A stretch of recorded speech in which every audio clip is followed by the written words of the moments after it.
Bu iflos yahudiyni gapirgan gaplariga hech kim hech qanday jazo qo'llamaydimi? Yo demokratiya deb hamma narsani gapirsa bo'laveradimi? Bu dunyodagi hamma musulmonlarni itga tenglashtiryaptimi? Yaxshisi videoni o'zingizlar ko'ringlar.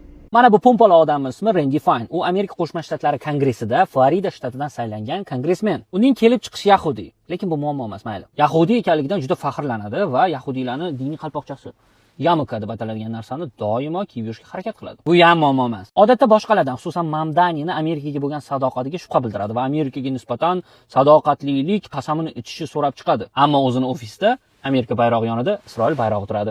Amerikada o'tayotgan va xususan demokratlar yutgan saylovlarni yolg'onchilikda yoki soxtalashtirilganlikda juda ko'p ayblaydi. Lekin o'zi Floridada bemalol boshqa kongressmenlarning o'rnidan ovoz beradi.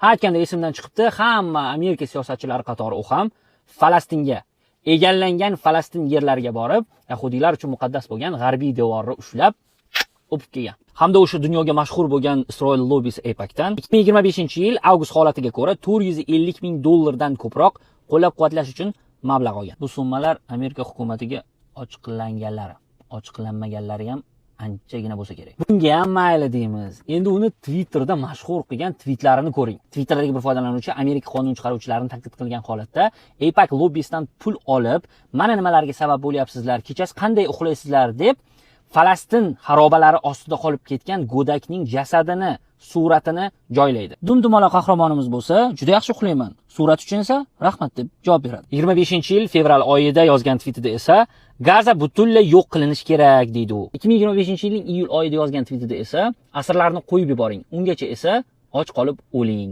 deb yozadi. Bugun esa pompalog'im shunday tweet yozdi. Agarda bizni majbur qilishsa, musulmonlar va itlar orasidagi tanlov qiyin tanlov bo'lmaydi.